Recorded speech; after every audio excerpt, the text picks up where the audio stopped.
del universo.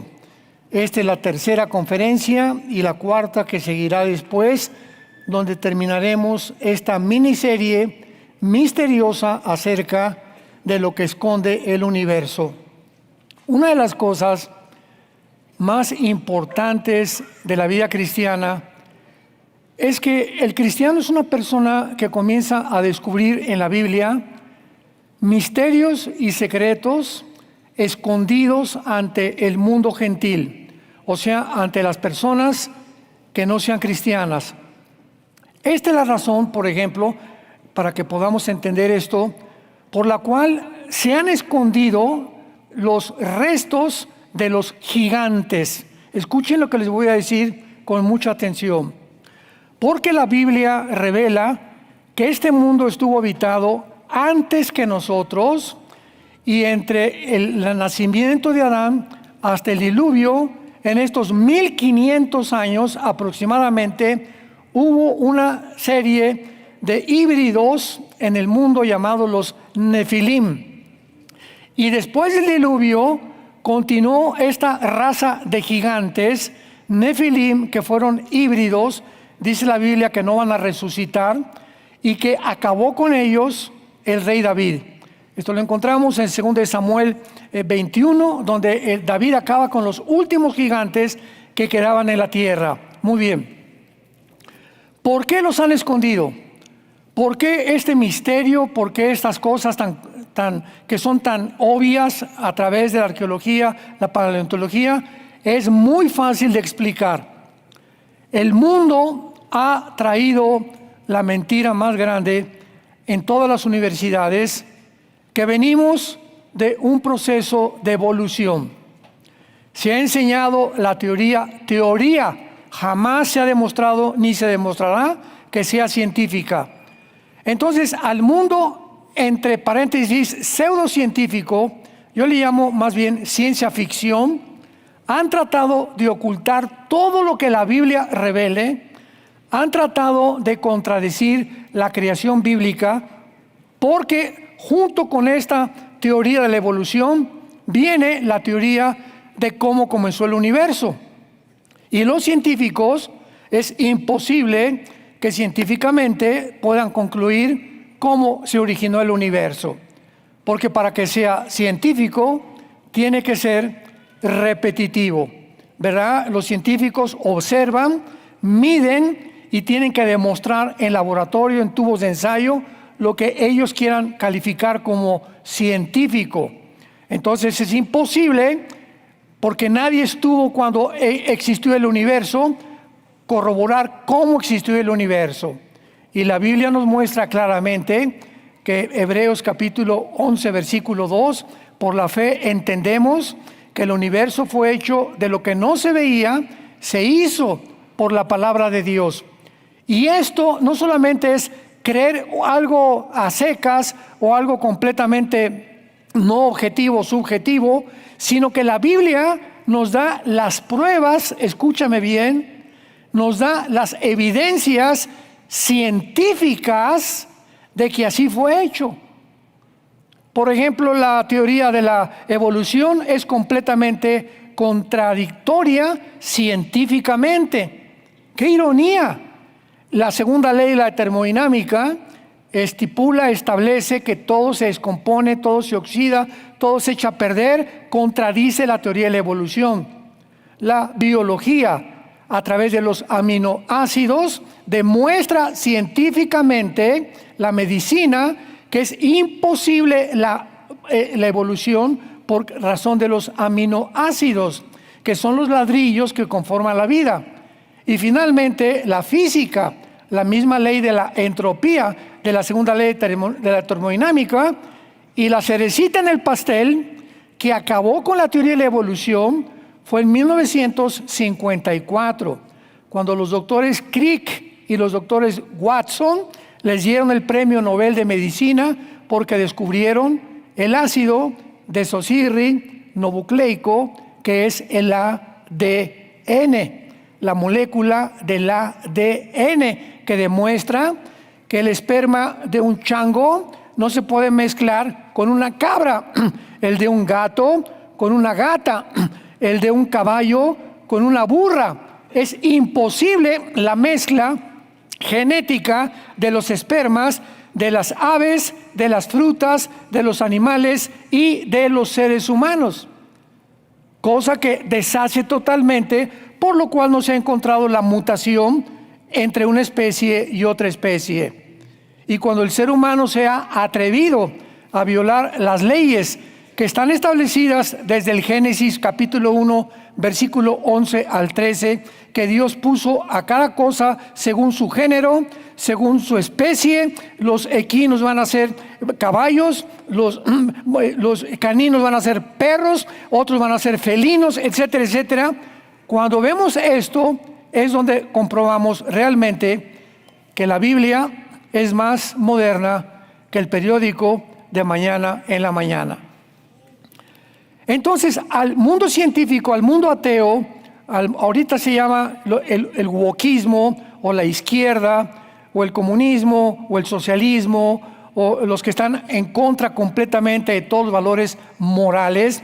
Hace 3 días me entrevistaron en una cadena de televisión en Estados Unidos y me preguntaron, bueno, ¿usted cómo puede definir claramente quiénes son los buenos y quiénes son los malos ahorita en el mundo? ¿Dónde está la luz y dónde está la tinieblas, que lo vamos a analizar profundamente? Y les dije, mire, el mundo se divide, olvidémonos ya de filosofías, democracia, demócratas, capitalistas, libre mercado, republicanos, vamos a olvidarnos de los títulos de los seres humanos. El mundo se divide simplemente sobre una base moral, ética de conducta entre el bien y entre el mal. ¿A qué se refiere?, me preguntaron, y les contesté, muy bien, del lado derecho estamos los que amamos la familia, los que sabemos que la familia es un papá, una mamá y niños. Esa es una familia judeocristiana de hace 6,000 años. 3, estamos en contra del aborto, estamos en contra de la ideología de género y estamos en contra de que se enseñe a los niños de 5 años a masturbarse y a introducirlos en el sexo, cosa que es una abominación completamente tanto gentil como civil como espiritual. Y del otro lado están todos los que están en contra de esto, en contra de la familia, a favor del aborto, a favor de la ideología de género, a favor de todos los principios que establecen las bases de una sociedad. Entonces, usted dígame, le pregunté a la periodista, era una señora ya grande, ¿de qué lado está usted? Le dije, porque si me dice que es feminista, la ahorco. Después de eso, me dio mucha risa porque se quedó así como pensando, se hizo así misma, ¿de qué lado estoy yo? Y me dice, no sé. Le digo, pues usted tiene ya que decidirse, le dije, porque usted es una periodista de un periódico bastante conocido en Estados Unidos, que usted tiene que tener ya sus convicciones morales, porque es lo último que la gente quiere aceptar. Entonces vivimos un mundo muy confundido, precisamente porque ignoran las Escrituras y el poder de Dios. Cristo estableció y atribuyó cualquier error científico, intelectual, filosófico, moral a ignorar la raíz que se encuentra en la palabra de Dios.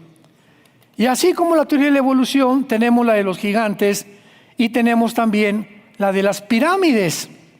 Bueno, si quieres apuntar, el mejor arqueólogo del mundo actualmente es un viejito que se llama Graham, con H intermedia, Hancock, con H y seca, Hancock. Encuéntralo en YouTube. Graham Hancock. Tiene una serie como de 7 videos. Este viejito no es cristiano.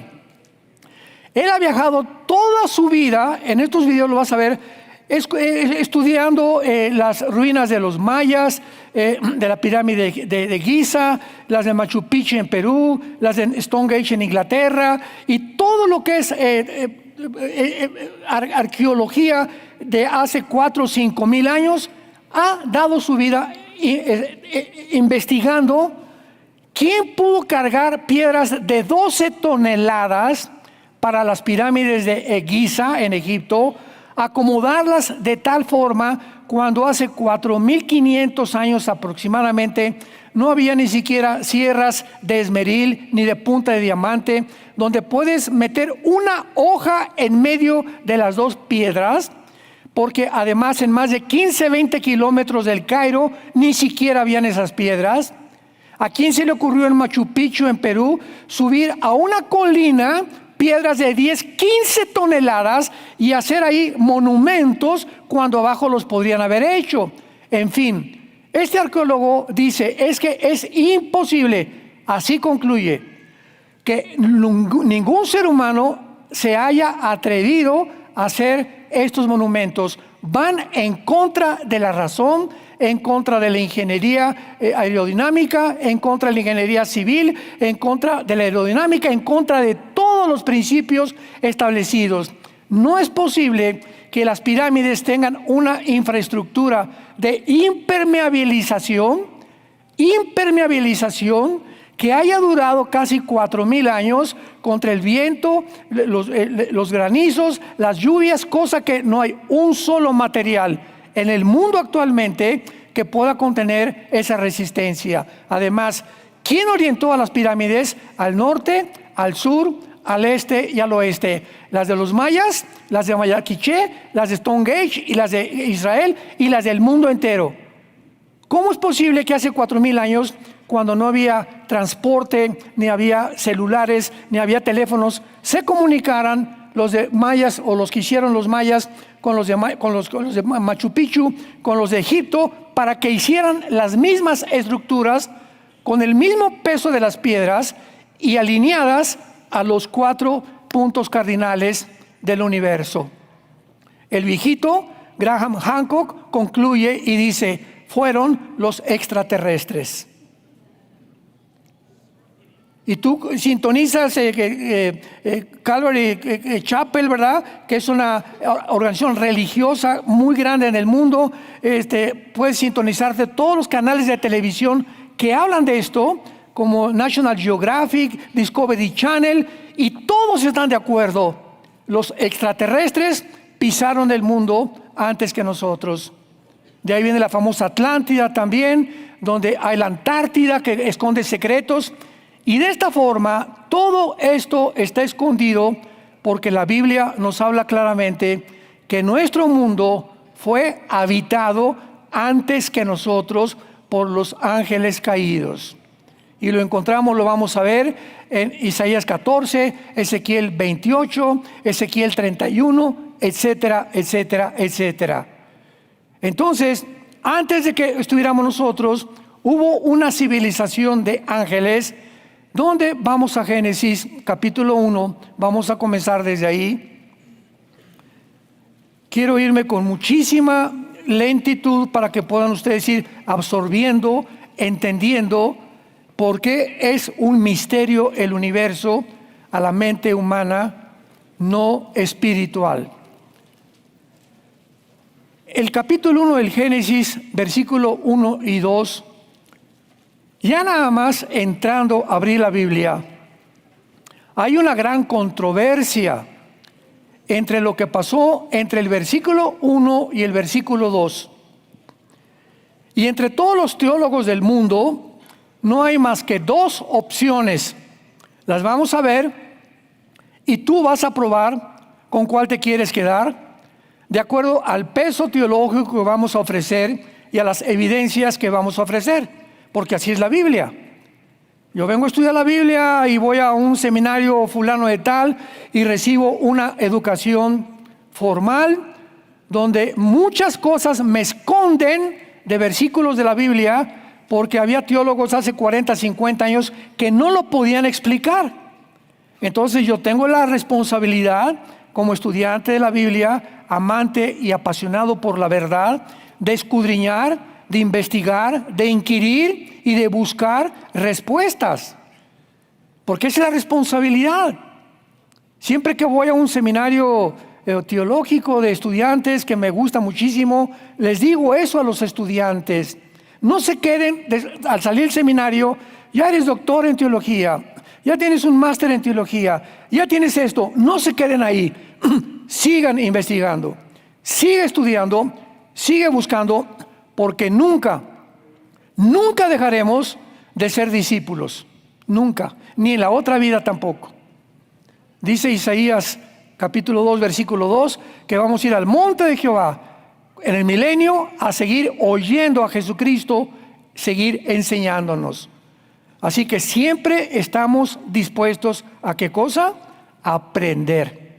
Porque si te cierras, no, ya lo sé todo y esto yo nunca lo había oído, bueno, pues ahí quédate, no hay ningún problema. Y quédate en ese escalón y no te gradúes en otro más, que Dios quiere que tú subas en la profundidad del conocimiento espiritual. En el principio Dios creó los cielos y la tierra. Muy bien. Esta palabra principio, esta palabra principio, ¿a qué se refiere? Porque en Juan dice, en el principio era el verbo era Dios y el verbo era con Dios. Lo vamos a Primera de Juan capítulo 1, lo que era desde el principio, lo que hemos visto con nuestros ojos, lo que palparon nuestras manos tocante al verbo de vida, porque la vida, escribe Juan, la vida fue manifestada y la hemos visto y la hemos tocado. Se refería a la persona de Jesús. Y esta vida fue manifestada para que tengamos comunión unos con los otros. Entonces vemos en tres partes de la Biblia la palabra principio. Génesis 1 en la creación, Juan capítulo 1 en el principio del verbo, que está hablando que Jesucristo desde el principio existe, y en 1 Juan lo que era desde el principio, o sea, confirmando el apóstol Juan que Jesucristo es eterno. Muy bien, hasta ahí pues no creo que haya problema. Entonces, en el principio Dios creó los cielos y la tierra. ¿En el principio de qué? O sea, en el principio cuando no existía nada.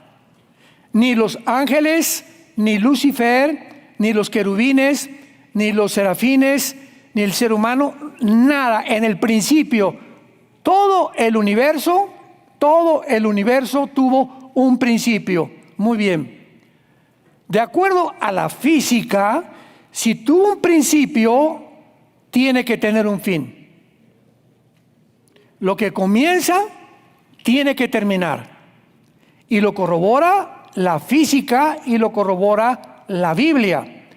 Vamos a brincarnos rápidamente a Hebreos capítulo 1. La física, la ley de la física, que son las leyes más donde todas las demás leyes están basadas en la ley de la termodinámica. La segunda ley de la termodinámica establece que todo tiene un deterioro, que todo se descompone, que todo se tiene que echar a perder, que todo se tiene que oxidar. Nuestro cuerpo está muriendo celularmente todos los días. Esto establece la física. Ahora vean que la Biblia se adelantó casi 2000 años a la primera y segunda ley de la termodinámica. Hebreos capítulo 1, versículo 10. Escucha. Tú, oh Señor, en el principio fundaste la tierra y los cielos son obra de tus manos. Ellos perecerán, mas tú permaneces. Todos ellos envejecerán como una vestidura, como un vestido los envolverás y serán mudados, pero tú eres el mismo y tus años no acabarán. Aquí, damas y caballeros, santos de Dios, hace 2000 años, la Biblia se adelantó a lo que se descubrió casi 2000 años después con la ley de la termodinámica, que el universo se tiene que acabar, que el universo no es infinito, ni tampoco, escuchen, ni tampoco la distancia del universo. Una vez le pregunté a una persona, ¿tú crees que el universo es infinito, o sea que no tiene fin? Sí. Le dije, pues no, porque la Biblia muestra que es como una tela, lo vamos a ver, que es como algo que Dios hizo y se tiene que llegar a un fin. ¿Por qué tiene que llegar a un fin? Porque el pecado tiene que acabar. Y vamos a descubrir en este estudio del misterio del universo que hay el tercer cielo, el segundo cielo y el primer cielo. El primer cielo es la atmósfera, que tiene una distancia aproximada de la corteza terrestre de 8 kilómetros, 8,000 metros. Al llegar a los 7,500 o 8,000 metros ya no puedes respirar. Por eso hay montañas, creo que hay algunas más altas que necesitan ya oxígeno al subir, por ejemplo, las montañas del Everest, ¿verdad? Y de ahí, ¿qué sigue de la atmósfera? Sigue una capa grandísima de oscuridad. Se le conoce como el espacio sideral. La Biblia le llama el firmamento, que vamos a ver que fue creado por Dios. Entonces, está la atmósfera, está un espacio grandísimo que es negro. Vamos a ver que el universo no es azul, es completamente oscuro, está en tinieblas el universo, y arriba de esa capa oscura se encuentra el tercer cielo. Me estoy adelantando muchísimo, porque veo muchos que estén ya carareados. Por favor, díganos. Ya queremos saber la respuesta. Me estoy adelantando, pero nada más para que se queden más centrados. Vemos que entre el tercer cielo y la atmósfera terrestre está una capa de oscuridad, que la Biblia le llama silicio. Y el silicio es una capa que usaban los antiguos de piel muy ruda, muy burda, para ayunar y para arrepentirse. Se vestían de silicio. Entonces Dios puso como una capa de silicio entre Él y nosotros para que no nos acercamos a Él. No podemos llegar de la tierra al tercer cielo porque la carne y la sangre no pueden heredar la corrupción. Solo los ángeles pueden atravesar la capa del espacio sideral a la tierra y viceversa. Pero nosotros como seres humanos estamos limitados bajo la atmósfera, por lo cual vamos a demostrar que la vida en el espacio sideral es imposible y nunca conquistaremos el espacio.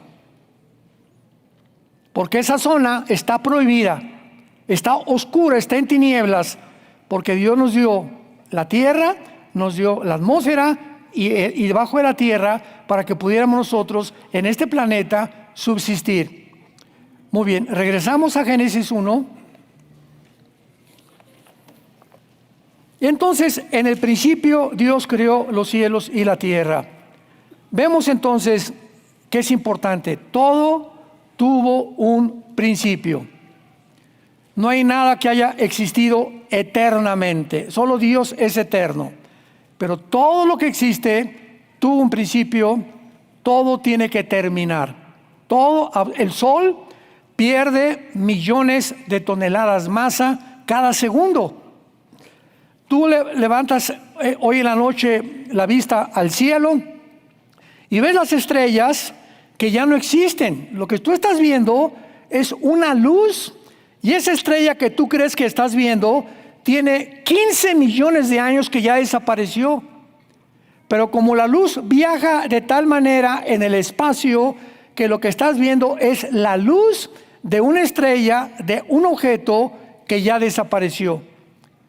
Entonces, así podemos nosotros entender tantas cosas, que en el principio Dios hizo los cielos y la tierra. Muy bien, antes de pasar al versículo 2, que es donde se encuentra todo el meollo y toda la clave de todo este estudio, Génesis 1:2, quiero compartirles lo siguiente.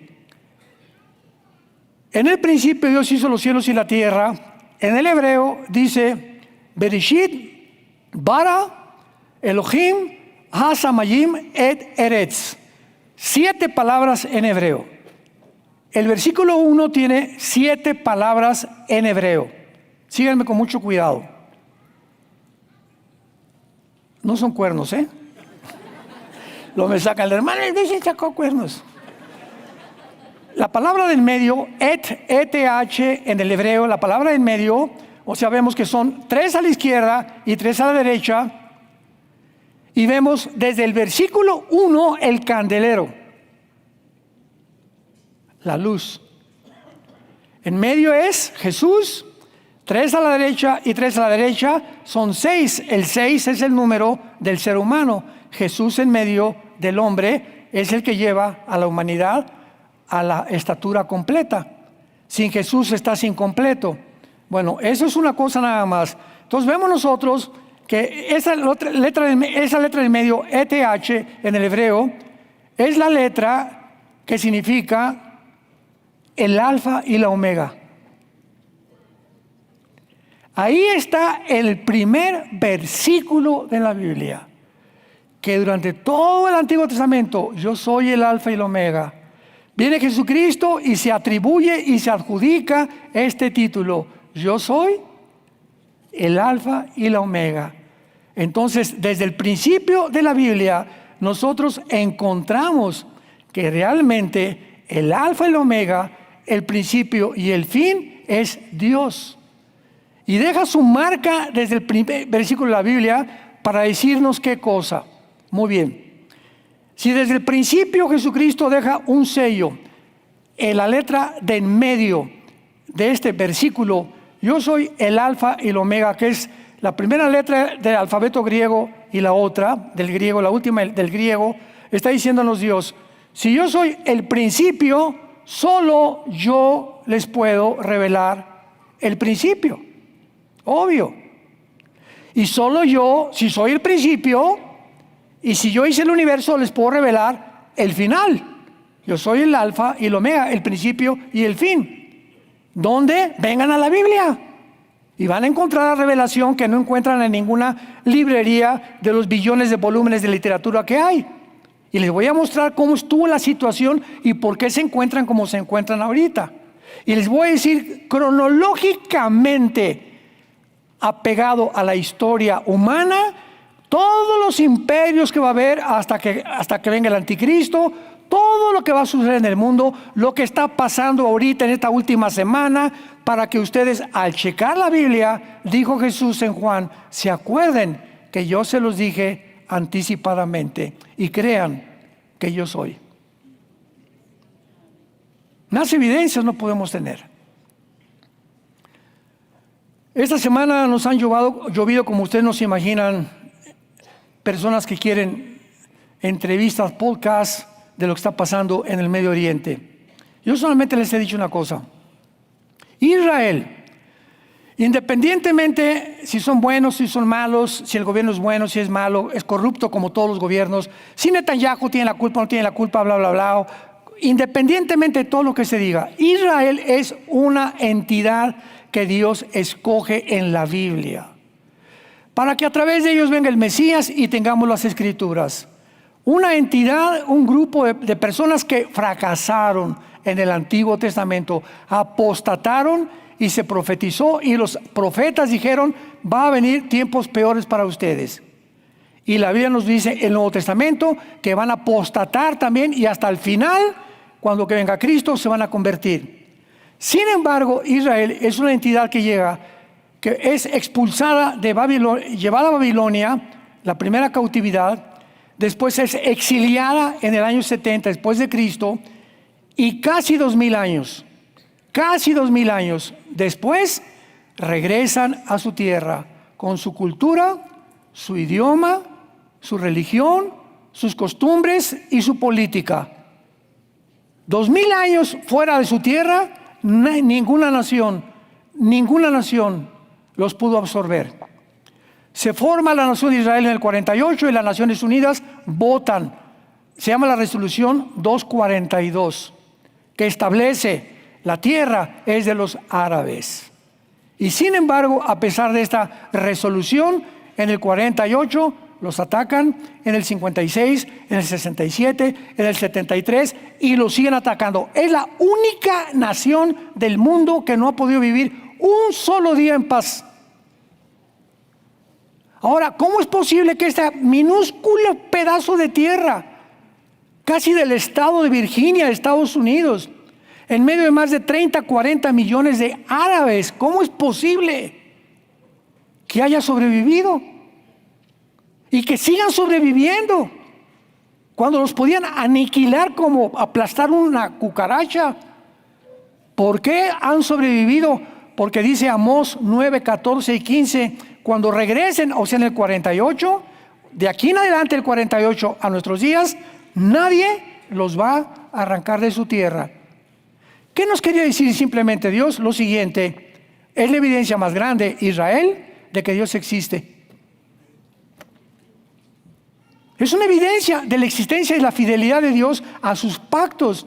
Aun cuando me traicionaron, aun cuando siguen de apóstatas ahorita y de ridículos haciendo, Tel Aviv es el centro de los gays del mundo y ahorita están haciendo tantas tonterías, aún así los sigo amando y nos sigue lo mismo diciendo a nosotros la iglesia, aun cuando ustedes me abandonen, yo soy fiel, te amaré hasta la eternidad. Gracias, Señor, gracias por tu misericordia. Gracias porque a pesar de que somos infieles, Él sigue siendo fiel. Eso es lo que nos está demostrando Dios, haciendo nada más como una prueba de por qué Israel sigue sobreviviendo. Muy bien, entonces al principio Dios crea los cielos y la tierra. La letra del medio es el alfa y el omega, es el principio antes de que creara Dios nada.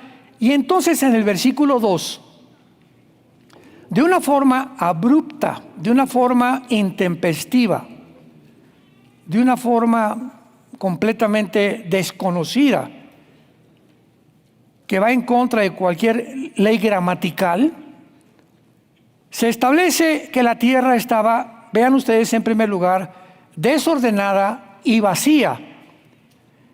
Y vamos a ver en Isaías 45 que Dios no creó la tierra desordenada y vacía. ¿Cómo puede Dios, un Dios perfecto, crear algo desordenado y vacío? Y es interesante las dos palabras hebreas que se usan aquí. Tohu, T-O-H-U, bohu. Tohu, bohu, desordenada y vacía, que significa semidestruida, desolada, completamente desértica, sin absolutamente nada que pudiera sobrevivir. La tierra estaba en un estado caótico.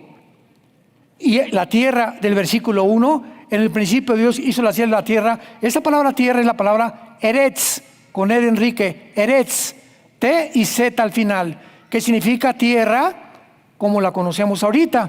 Pero en el versículo 2, esa tierra del versículo 1 está cambiada. En un estado caótico, y se agrega, y además las tinieblas. Estaba en un estado caótico, en estado completamente de oscuridad, y se veía únicamente la faz del abismo. El abismo, de acuerdo a Cristo en el Nuevo Testamento, es la prisión de los demonios. La prisión de muchos de los ángeles caídos.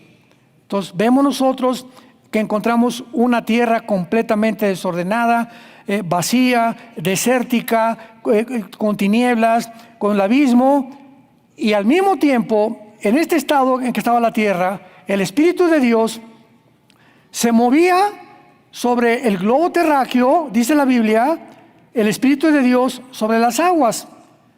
¿Las aguas? ¿Quién inundó la tierra? Porque ya en los siguientes versículos Dios tiene que quitar el agua para que surja la tierra.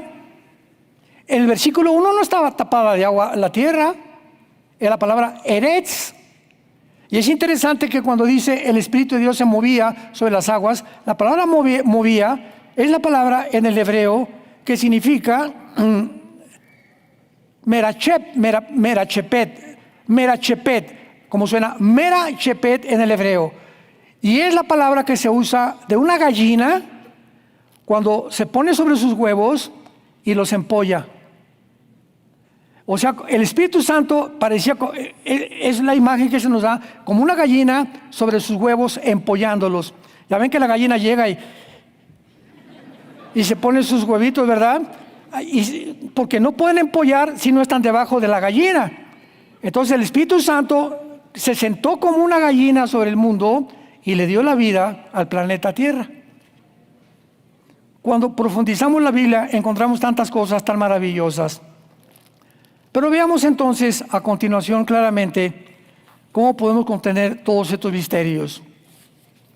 En la Biblia, para comenzar a corroborar que algo pasó entre el versículo 1 y el versículo 2, es por la palabra tinieblas, oscuridad. Y vemos que en toda la Biblia las tinieblas siempre simbolizan el pecado, el juicio, el temor, el alejamiento de Dios o el juicio de Dios. Siempre las tinieblas representan lo opuesto a la luz. Cuando Cristo fue crucificado entre las 12 y las 3 de la tarde, y las tinieblas se hicieron sobre la tierra. ¿Por qué? Porque en ese momento Él llevaba tus pecados y mis pecados en su cuerpo. Ahí lo vemos de una forma muy clara y clásica, que las tinieblas simbolizan el juicio de Dios. Ahí Jesús estaba siendo juzgado por su Padre en tu lugar y en mi lugar. El que no escatimó a su Hijo, Romanos 8, por nosotros lo hizo para decirnos: te amo, porque de tal manera amó Dios al mundo que ha dado a su Hijo unigénito. Entonces vemos a través de la Biblia tinieblas, luz, y a nosotros, ahora sí vamos a poner muchísima atención. Nosotros los seres humanos, antes de que recibiéramos a Cristo, estábamos así, amalgamados. Hebreos 4:12. La palabra de Dios es como una espada de dos filos, que atraviesa el alma, divide el alma y el espíritu, las intenciones del corazón. La Biblia dice que antes de que fuéramos cristianos, nuestros pensamientos y nuestra alma estaba amalgamada. Este es el espíritu, este es el alma. Estábamos así, amalgamados. Todo era gris. ¿Qué es bueno y qué es malo? No chepo, no sé. Oye, mira, tu verdad es mi verdad, ¿eh? Y lo que tú piensas no creas que yo pienso lo mismo que tú. O sea, todo era relativo. No, pues yo creo, los nazis, pues para nosotros matar 6 millones de judíos fue obedecer al Führer. Mengele, y para mí hacer experimentos de eugenesia y de abrirles el vientre a las mujeres era para mejorar la raza humana. Y así todo lo que hacemos nosotros es de acuerdo a nuestra perspectiva, si es bueno o si es malo. Pero cuando el Espíritu entra a nuestra vida por la palabra de Dios dentro de nosotros separa el alma, los pensamientos, las emociones, la voluntad y el intelecto. Apúntalo, eso es lo que es el alma, es el asiento de los pensamientos, las emociones, la voluntad y el intelecto del espíritu.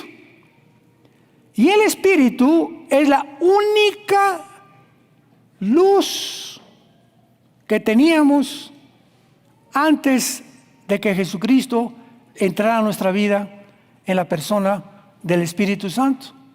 Todo el ser humano que tú conoces a nuestro alrededor, todos los seres alrededor están en completas tinieblas.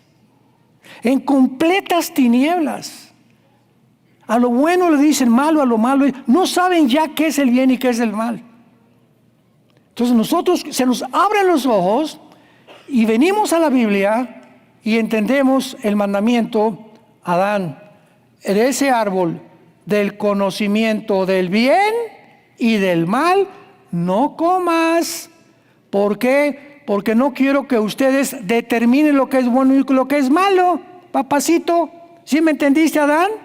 Sí, entonces obedéceme. Pero agarraron, comieron la fruta del árbol y el ser humano se llenó de tinieblas, y ahora desde entonces el ser humano necesita que la luz vuelva a entrar a nuestra vida para que sepamos qué es la vida, qué es el universo, qué es una familia, cuáles son mis responsabilidades como esposo, con mis hijos, cómo manejo mis negocios, cómo debo de conducirme, a quién le debo dar mi prioridad, cuál debe ser el objeto principal para mi existencia.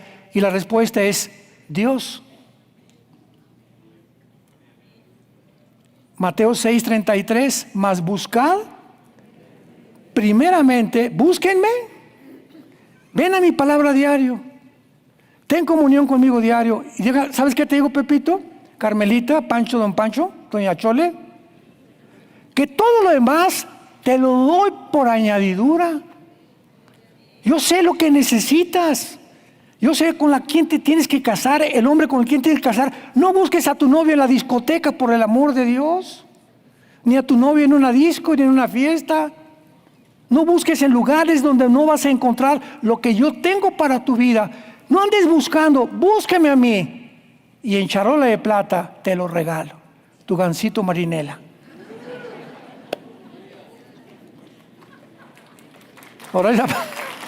Ahora sí aplauden, ¿verdad?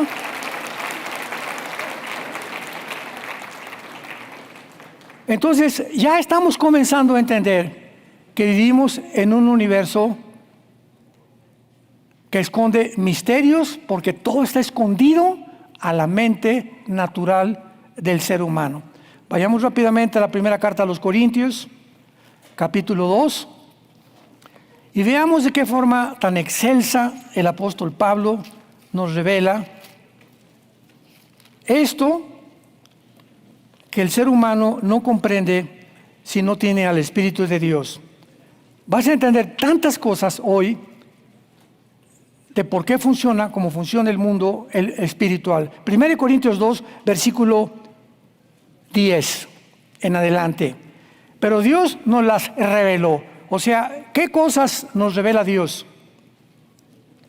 Cuando ya somos cristianos, las cosas escondidas que estaban en tinieblas. Lo que el mundo, a través de la investigación científica y a través de la ciencia, no puede descubrir. Pero a Dios nos las revela a nosotros. Nos las da a conocer. ¿En dónde? En la Biblia.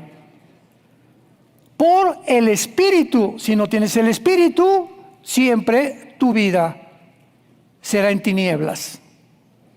Siempre vivirás en la vida dando golpes acá y dando golpes acá. Un marido, dos maridos, una esposa, dos esposas, tres esposas, cuatro esposas, dinero, tanteando, buscando, creyendo que en eso que tú estás por tus tinieblas te van a dar la felicidad o vas a descansar. Nunca llegarás al conocimiento de la verdad, porque sigues en tinieblas. Solo el Espíritu te puede despertar la mente y mostrarte el camino, porque el Espíritu todo lo escudriña, aún lo profundo de Dios. Y hace una pregunta el apóstol Pablo: ¿quién de los hombres sabe las cosas del hombre, siendo el Espíritu del hombre que está en él? Esta pregunta, si hay psiquiatras que nos visitan o que nos escuchan, o si hay psicólogos que nos escuchan, te pregunto, ¿verdad?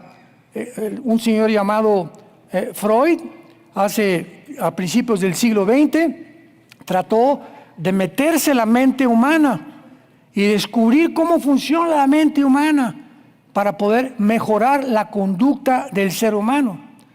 Y entonces usó y dijo que la mente humana tenía consciente, subconsciente y consciente. Y que a través del hipnotismo, porque no tenía otro método para poder llegar a su conclusión, hipnotizaba a sus pacientes de histeria, enfermos de histeria, y cuando los regresaba a los 5 sentidos, creía él que mientras estaban hipnotizados, los podía curar. Sin embargo, este mismo Freud era un hombre que a las 2, 3 de la mañana, el investigador se levantaba empapado en sudor, gritando a su esposa: hay alguien ahí, hay alguien ahí, mi amor, no es la escoba que está ahí recargada. Lo mismo que Hitler. ¿Había alguna relación entre Freud y Hitler? Bueno, uno fue asesino y el otro fue un investigador, pero los dos estaban creyendo que veían cosas fuera de lo normal, que les quitaba el sueño, les quitaba la paz y no podían solucionarlo. Entonces él creyó que en la mente, en la psique, el problema humano se encontraba. Carlos Marx: no, el problema está en la lucha de clases. Sí, el proletariado derriba a la burguesía y a los ricos y a los que tienen todo, les quitamos y nos subimos al trono nosotros vamos a repartir el dinero, va a haber igualdad y el mundo tendrá paz. Otro que ofrece otra solución, que el siglo XX cobró más de 80 millones de personas. Y finalmente tenemos a William Shakespeare, el filósofo inglés. No, el defecto trágico es el problema del ser humano. Y así vamos a buscar. Buda salió de su palacio, Gautama Buda, para buscar en el mundo el origen del sufrimiento. Regresó más gordito que nunca.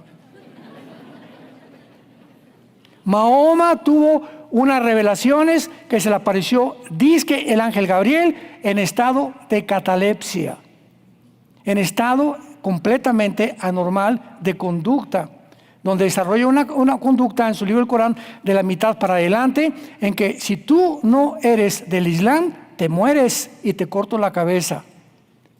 Entonces podemos examinar todo lo que el mundo nos ha ofrecido y el mundo está en tinieblas. El mundo está en tinieblas.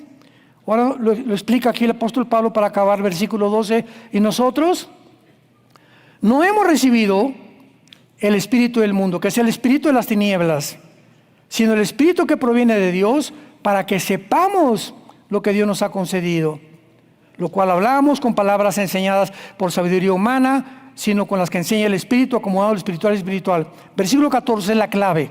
Versículo 14.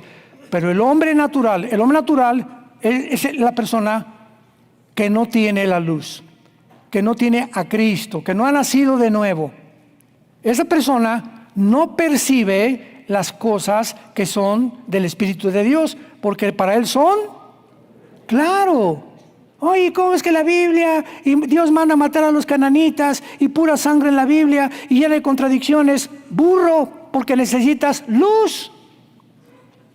Te metes a una cueva a descubrir tesoros sin una lámpara. Por eso tanto ataque tan absurdo de la Biblia. ¿De quiénes? De personas que no saben distinguirla porque no tienen la luz para encontrar la verdad. El hombre natural le es locura a la Biblia y no la puede entender porque se han de discernir espiritualmente. Así pues hemos dado un paso muy grande a través de este estudio y de esta serie que vamos a seguir desarrollando para que vayamos comprendiendo cada vez más a todos ustedes que aman la verdad, que son apasionados por la verdad, que no están conformes con, me gradué del IT. Qué bueno, gloria a Dios, pero no te quedes ahí. Cálmate, Calvino. Sigamos creciendo en el crecimiento y la estatura de un varón perfecto. Somos una mina de tesoros escondidos que Dios ha guardado dentro de nuestro corazón, que no los hemos descubierto. No te imaginas tú lo que vales a los ojos de Dios. Ya no son nada, me dicen Gutierritos. No te imaginas, no tengas ese concepto de ti. Dios tiene, si tú eres cristiano, Dios tiene un plan perfecto, bueno y agradable, Romanos 12:2, para tu vida, tu familia y tus hijos que vienen. Pero tú tienes que ser solamente, una palabra te va a definir: obediente. Obedece lo que este libro te dicta. Obedece la palabra. Sean santos en toda vuestra manera de vivir, porque yo soy santo, dice el Señor, y les daré el sol, la luna, las estrellas, el universo, porque todo es mío, dijo Jesús, y ustedes junto conmigo coherederos del universo en que vivimos. Padre, gracias por tu palabra en esta mañana. Bendito sea el Dios y Padre de Jesucristo nuestro Señor, que nos ha hecho renacer para una esperanza viva. Gracias, oh Dios de paz,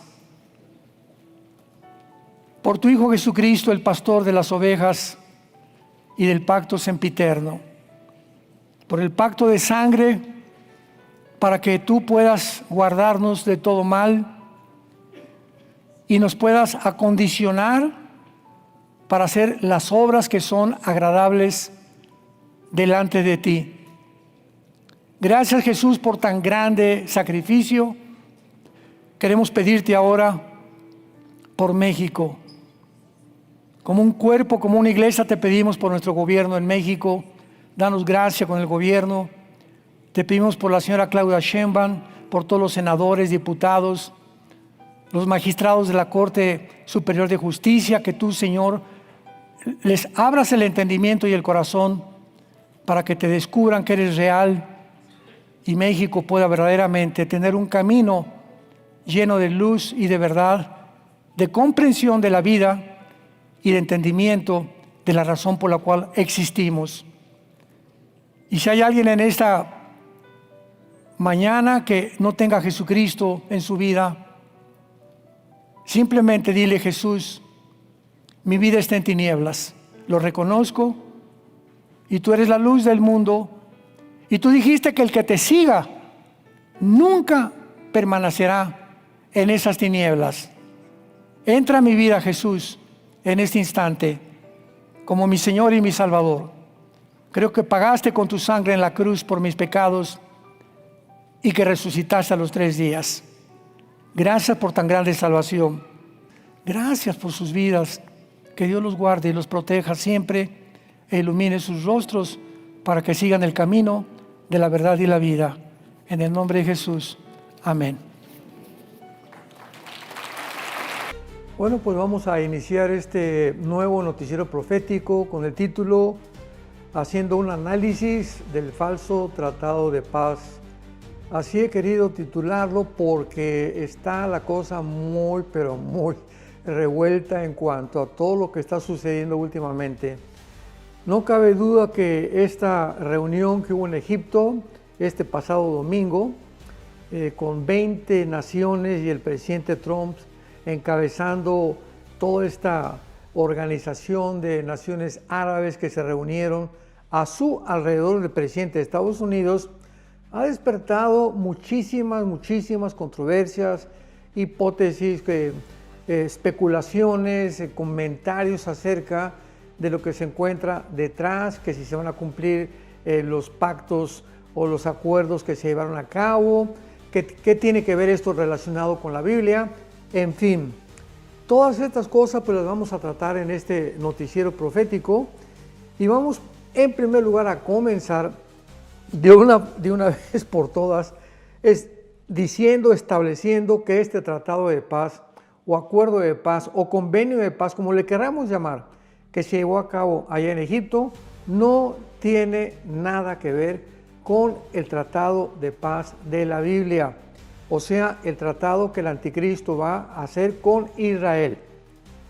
Tampoco es posible que podamos decir que el yerno de Donald Trump, Jared Kushner, que supuestamente también ya lo están especulando y mezclándolo o haciéndolo un tipo del anticristo, porque pues él es judío y pues es el yerno y está encargado de las negociaciones de su suegro Trump allá en el Medio Oriente. Nada que ver tampoco, porque claramente pues lo vamos a ver con mucha calma, ¿verdad? Lo hemos visto también que el anticristo va a surgir del territorio que se encuentra en precisamente Irak y Siria y el Líbano. Toda esta serie, el Líbano, Irak y Siria, que es la zona que se llama Basán en la Biblia, y donde al norte se encuentra el monte Hermón, que de acuerdo al libro de Enoc, ahí descendieron los ángeles que se mezclaron con las mujeres en Génesis 6. Así que toda esta zona territorial que se encuentra en Siria, entre Irak y Líbano, pues es una zona altamente peligrosa en cuanto a espíritus malignos, como la Biblia lo menciona también en Apocalipsis 18:1, que se va a convertir en una zona completamente infestada por demonios. Así que pues vamos a tratar de despejar tantas incógnitas y tantas hipótesis. Y en el capítulo 9 del libro de Daniel, versículo 27, vamos a comenzar para poder establecer y partir de este momento acerca de qué se trató el tratado de paz en Egipto, con el presidente Trump encabezando a estas naciones árabes y europeas también. Dice Daniel 9:27, y por otra semana confirmará el pacto con muchos. A la mitad de la semana hará cesar el sacrificio y la ofrenda. Muy bien.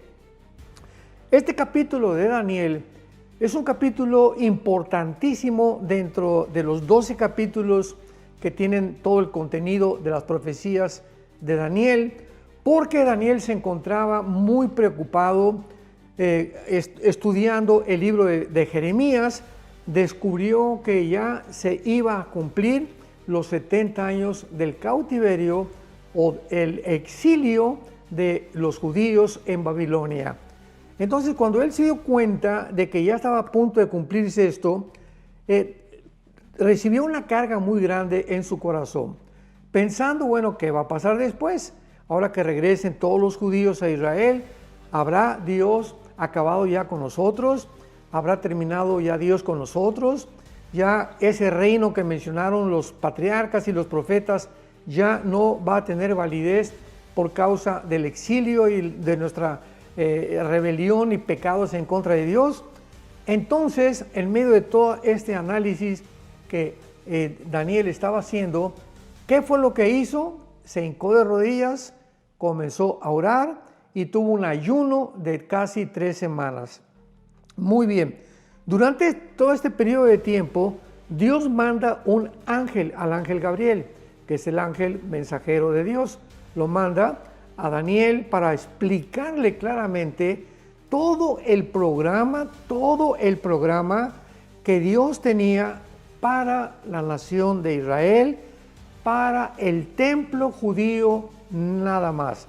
Esta profecía se llama las 70 semanas de Daniel, porque Israel tenía semanas de años, semanas de días.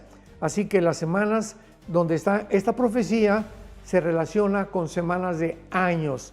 Entonces le da el ángel Gabriel a Daniel y le dice: 70 semanas, versículo 24, están profetizadas para tu pueblo Israel. 70 semanas están determinadas, o sea, si nosotros multiplicamos 70 semanas por 7, nos da exactamente 490 años. Así que vamos a resumir. El ángel Gabriel se le aparece a Daniel y le dice: Daniel, Dios tiene para ustedes y para el templo de Jerusalén 490 años. Al acabar los 490 años, el Mesías regresará al mundo por segunda vez, porque la primera vez fue en su crucifixión, ahora vendrá para poder llevar a Israel al perdón, al arrepentimiento, y que puedan ellos estar listos para entrar al reino milenial. Entonces, a través de esta profecía de las 70 semanas, Dios le dice a Daniel: quiero que sepas que esta contabilidad, esta cuenta se va a comenzar a llevar a cabo en el momento en que se dé la orden para restaurar la ciudad de Jerusalén, las murallas de Jerusalén principalmente. Esta orden fue dada en marzo del año 445 a.C. y la encontramos en el libro de Nehemías, capítulo 2, versículo 1 al 4, cuando el rey Ciro, Artajerjes, le da permiso a Nehemías, que era el copero del rey, para que regresara a Jerusalén e iniciara la reconstrucción de las murallas.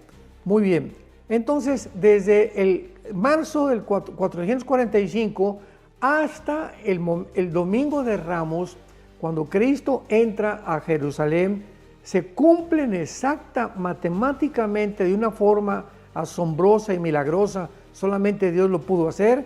Se cumplieron desde la orden del año 445 hasta la entrada de Cristo en el en el templo de Jerusalén, 483 años. Entonces, de 483 a 490 nos faltan 7 años. Y estos 7 años es la semana que está relacionada con el pacto o con la tribulación del anticristo que acabamos de leer.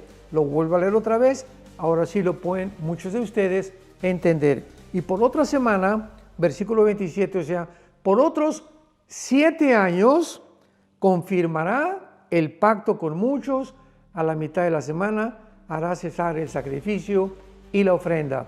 vamos a detenernos un poco para analizar un poco más profundamente este versículo y esta profecía. Por otra semana, o sea, por 7 años, confirmará. La palabra confirmar aquí en el hebreo es la palabra gabar, que significa establecer, casi se podría decir establecer como una orden, o sea, implica fuerza. El anticristo va a forzar, va a establecer, va a determinar que haya 7 años para Israel, donde durante estos 7 años, aunque no se menciona la paz, se requiere, ¿verdad?, que este pacto pues sea un pacto en el que Israel sea protegido de alguna forma por el anticristo. Entonces, esto no ha sucedido todavía, porque lo que pasó hace algunos días, el domingo, para ser específicos, allá en Egipto, en el Cairo, con el presidente de Egipto, Sisi, al-Sisi, y con el presidente Trump, no fue por 7 años, ni tampoco fue para Israel. Fue un tratado entre Hamás y el gobierno de Israel. Entonces, esto es muy importante para que podamos despejar y volvernos otra vez a la Biblia y no confundirnos con todas las cosas que están pasando por falta de información. Muy bien. Bueno, vamos ahora a ver que no cabe duda que Israel ha vuelto a ocupar la atención de las naciones y de los medios de comunicación del mundo en estos últimos días. Los eventos, de los últimos años en el Medio Oriente han cambiado radicalmente la geopolítica del Medio Oriente y lo seguirán haciendo de acuerdo a las profecías bíblicas. En estos pasados días, o sea, el 12 y el 13 de octubre, hemos visto ya que el presidente Donald Trump de los Estados Unidos asistió a la nación de Egipto para firmar un acuerdo de paz entre Israel y el grupo terrorista de Hamás. Este acuerdo, en el que curiosamente no estuvieron los protagonistas, o sea, el primer ministro de Israel, pues dijo que se sentía un poco mal y había una fiesta en Israel, por lo cual le impedía ir a esta reunión, y a Hamás no pudieron estar en Egipto. Asistieron 20 naciones, algunas de Europa, Francia, Inglaterra, Alemania, Italia, España, y otras, en la mayoría, naciones árabes y naciones musulmanas. El día lunes, o sea, el otro día, 13 de octubre, se inició el intercambio de rehenes, que estaba establecido en los 20 puntos que propuso el presidente Donald Trump. O sea, 40 rehenes judíos que la mitad estaban muertos, o sea, realmente 20 rehenes vivos y 20 muertos, se iban a intercambiar por casi 2,000 rehenes árabes palestinos que se encontraban condenados a cadena perpetua en Israel. Y en el acuerdo prometiendo a Israel el cese del fuego en Gaza. O sea, Israel tenía ya que parar la guerra en Gaza, y por otra parte los palestinos no podrían volver a atacar a Israel y además tenían que desarmarse. Veamos algunos antecedentes por lo cual el mundo llegó a esta situación. Vamos a tener que retroceder algunos años. Desde el 15 de enero del 2005, Israel entrega al gobierno de Gaza o a la OLP Fatah, Organización para la Liberación de Palestina, dirigida por un hombre, Mahmoud Abbas. Todavía sigue al frente este hombre, Mahmoud Abbas, tras la muerte de Yasser Arafat. Esta ciudad, Gaza, comenzó a ser gobernada por el grupo terrorista Hamás 2 años después, en el 2007, y desde entonces ha recibido billones de dólares en ayuda para el pueblo palestino de varias naciones: Qatar, Irán, Estados Unidos, Egipto.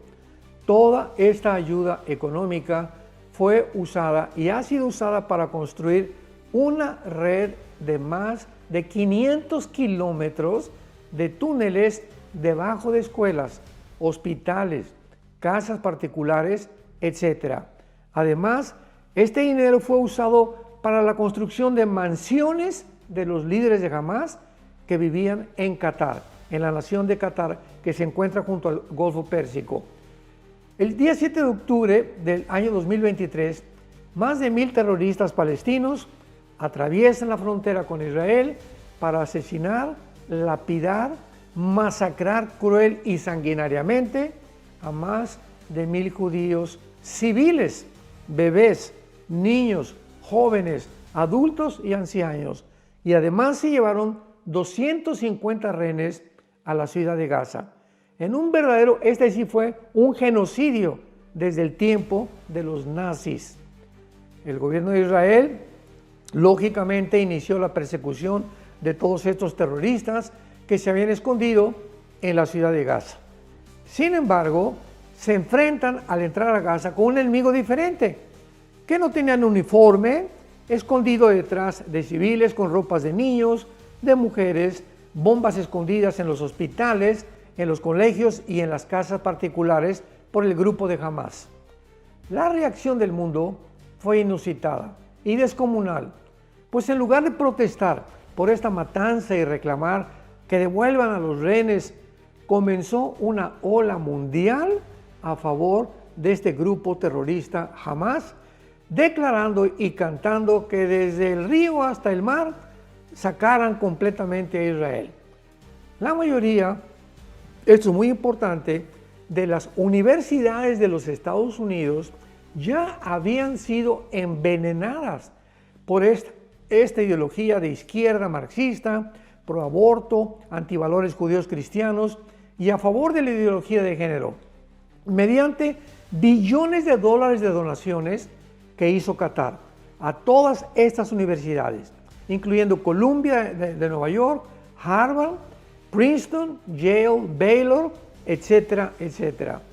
Mientras tanto, Irán y Qatar continuaban financiando a todos los grupos terroristas del mundo, Al-Qaeda, ISIS, los Houthis, los Hamas, etcétera, etcétera, que enviaban armas hacia Siria vía el Líbano, hasta que finalmente Siria fue otra cosa sorpresiva, fue tomada sorpresivamente por Al-Jolani, un exterrorista de ISIS, con el apoyo de Turquía para derrocar al dictador Assad.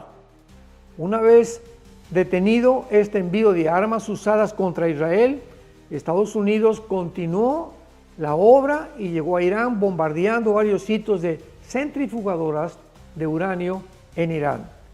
Y llegamos a octubre del 2025 con este famoso acuerdo de paz celebrado en Egipto con la presencia de Estados Unidos y 20 naciones más.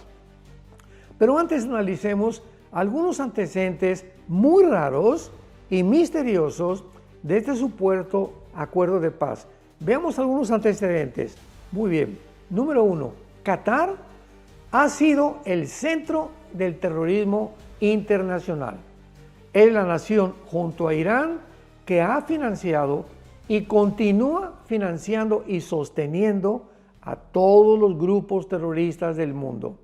De manera irónica, los Estados Unidos, no lo entendemos por qué, tienen ahí en Qatar, que es la que financió el ataque del 7 de octubre, una base militar desde 1996. Número 2. Cuando Israel estaba a punto de terminar con los ayatolás de Irán, de repente Estados Unidos lo detuvo. Cuando Trump reconoció a Al-Jolani, el líder actual de Siria, como un gran hombre, el mundo se sorprendió. Número 4. Cuando el ejército de Israel estaba a punto de acabar con Hamas, de una forma muy rara también, Trump los detuvo y les dijo, ya no avancen más. Número 5.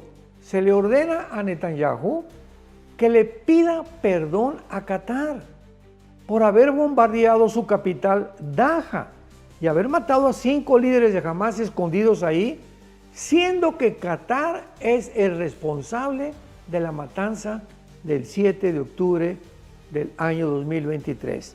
¡Qué cosas tan sorprendentes y tan raras! Número 6. Se liberan a 2,000 terroristas árabes palestinos de cárceles de Israel por rehenes judíos de Gaza. Vamos a hacernos una pregunta. ¿Es ético o racional hacer esto? Ahora todos estos terroristas liberados se van a volver a preparar al regresar a Gaza para matar y secuestrar más civiles de Israel.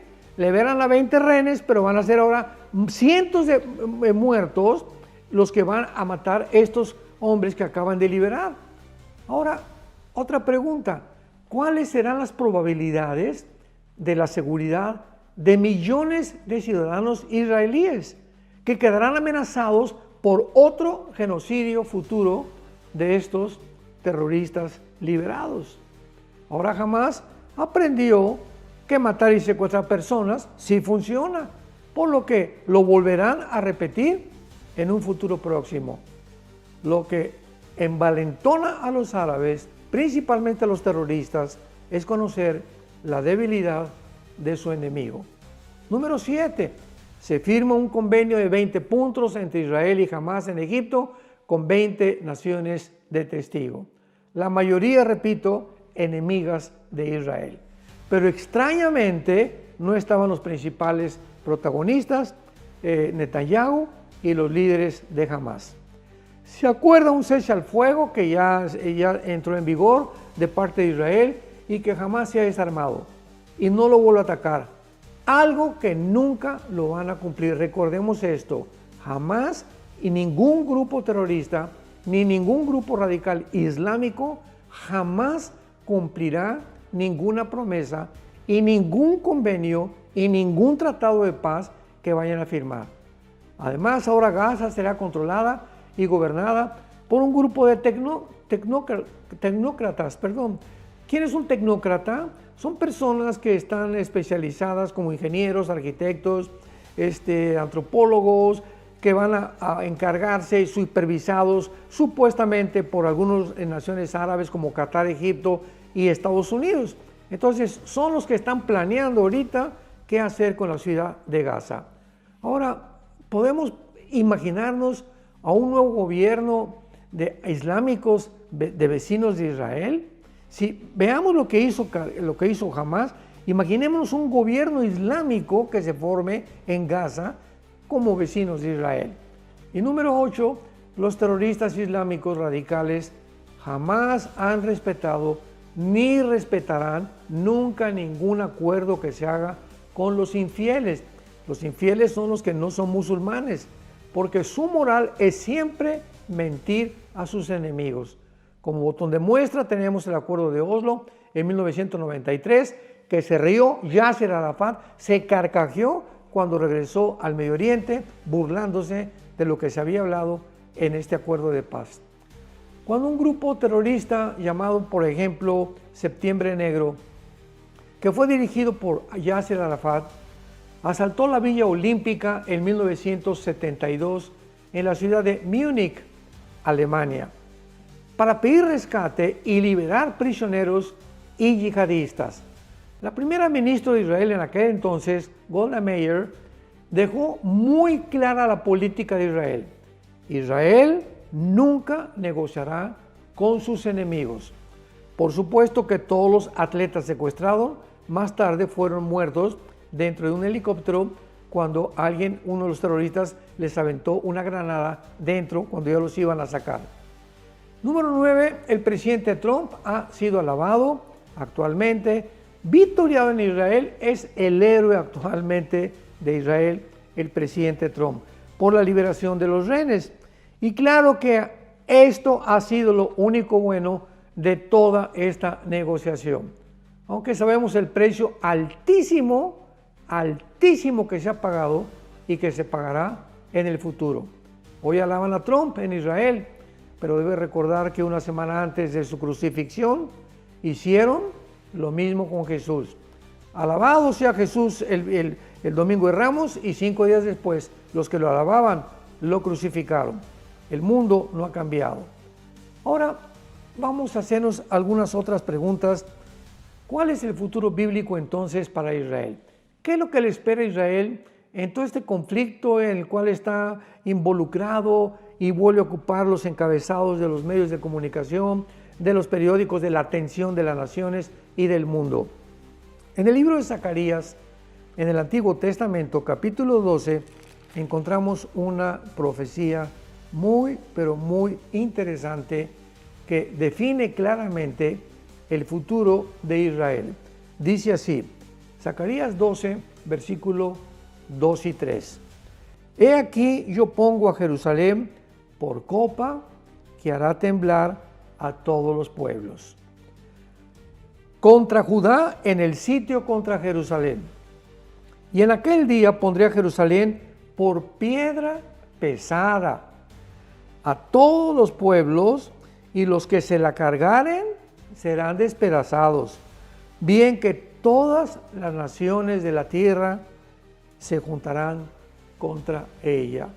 Aquí esta profecía de hace 2500 años nos vuelve a decir con muchos siglos de anticipación lo que estamos siendo testigos tú y yo en el siglo XXI.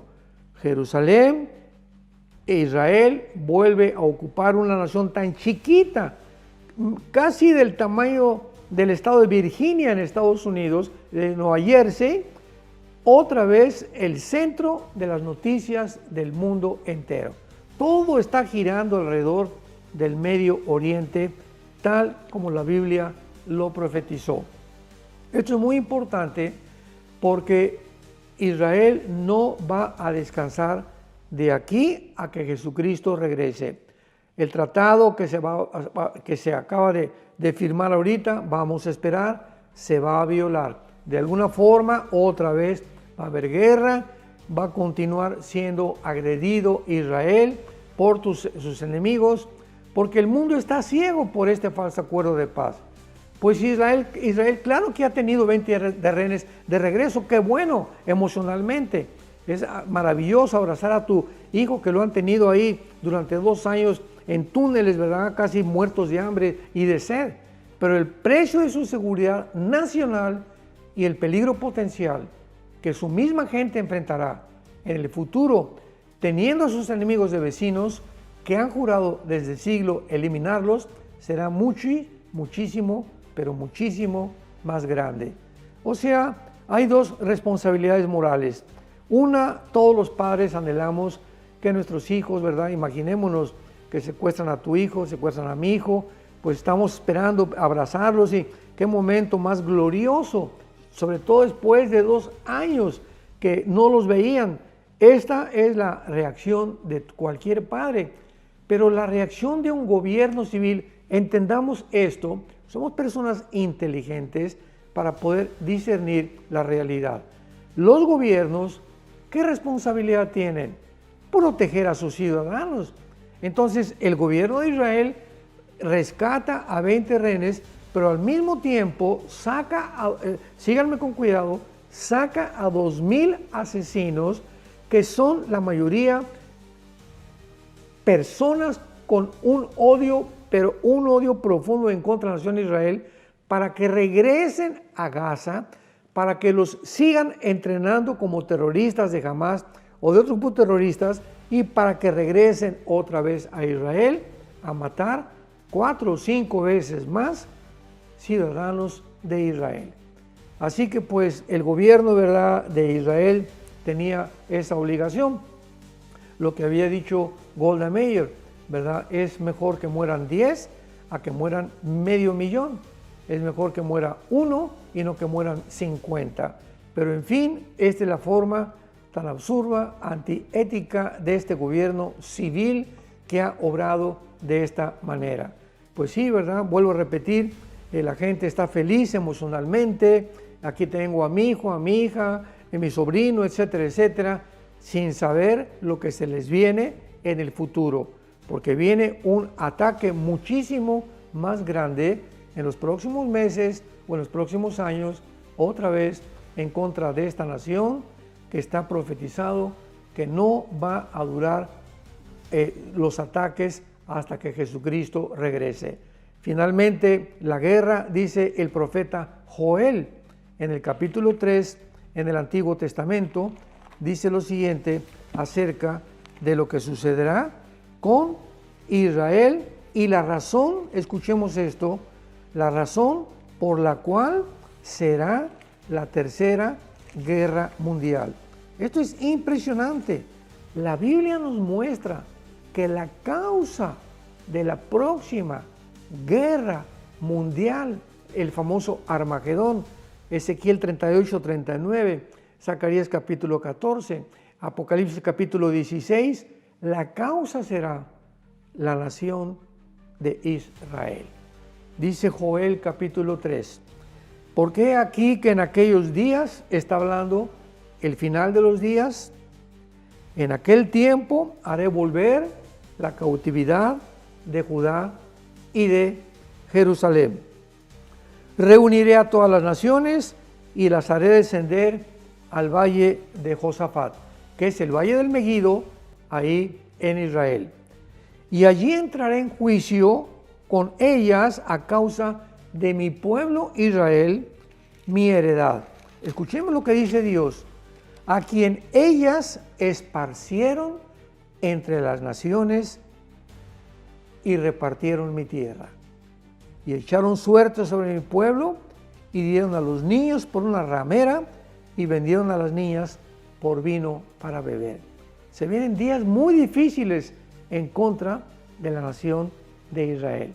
Y Dios nos está diciendo claramente, anticipadamente, porque la Biblia es más segura que el periódico de mañana en la mañana, que se vienen tiempos mucho más difíciles para la nación de Israel.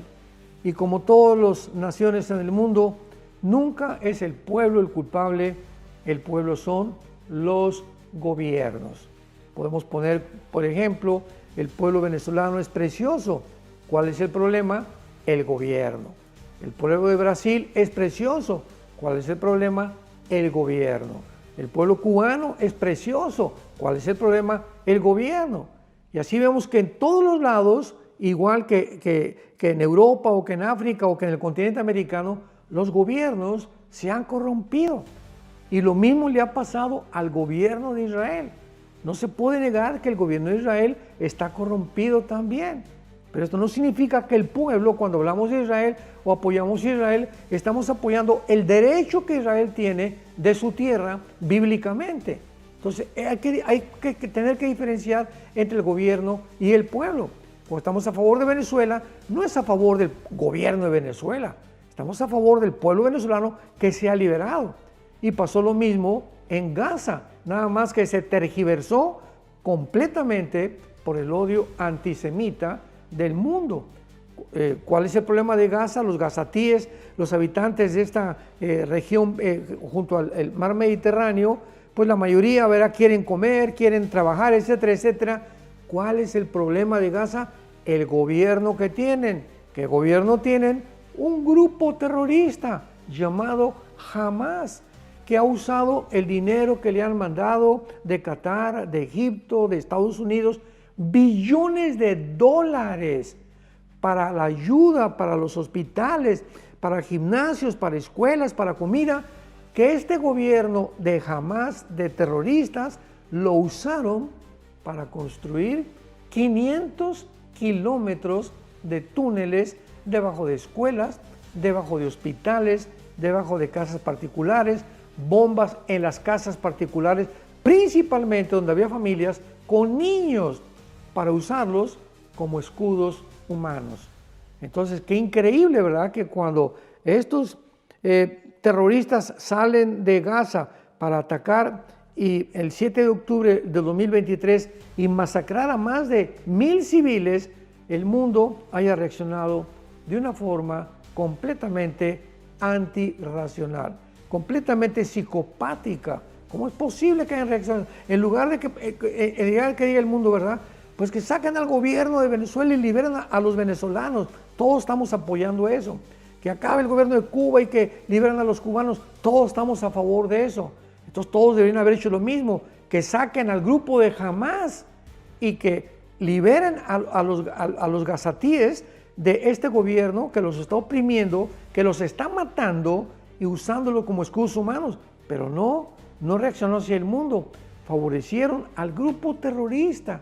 No, es que Gaza, etcétera, etcétera, y jamás, y con banderas de Palestina, en lugar de decir que liberen a los gazatíes o a los árabes palestinos de este grupo terrorista, comenzaron a exaltar y a favorecer y a victoriar al grupo terrorista que los tiene oprimidos. Así está el mundo de loco, damas y caballeros. Vivimos un mundo muy confundido, un mundo que está a punto de ser ya completamente deshecho, degradado por bombas atómicas y por todo lo que se viene en la tribulación, y le damos gracias a Dios que nosotros ya no nos vamos a encontrar aquí. Así que tenemos que orar hoy más que nunca, tener los sentidos espirituales completamente abiertos, abrir las parabólicas de nuestra mente para poder entender qué es el plan de Dios, quiénes están de un lado, quiénes están del otro, no emitir opiniones o con un amarillismo profético que sale simplemente para tener seguidores o para poder favorecer la opinión pública. De ninguna manera. Somos hijos de Dios, somos hijas de Dios y tenemos la responsabilidad moral de poder discernir entre el bien y entre el mal. Orar por nuestros gobernantes, tenemos que orar por Israel, por la paz de Jerusalén, tenemos que orar también por los habitantes de Gaza, por los habitantes de Egipto, por los habitantes del mundo entero y por los gobiernos también, porque 1 Timoteo capítulo 2 así nos los ordena. Así que tengamos paciencia hasta que venga el Señor, y el Dios de paz, el Dios y Padre de Jesucristo nuestro Señor, el gran pastor de las ovejas, por el pacto de sangre sempiterno, nos haga favoreciéndonos para que podamos hacer siempre las cosas agradables que son delante de Él, para que en su venida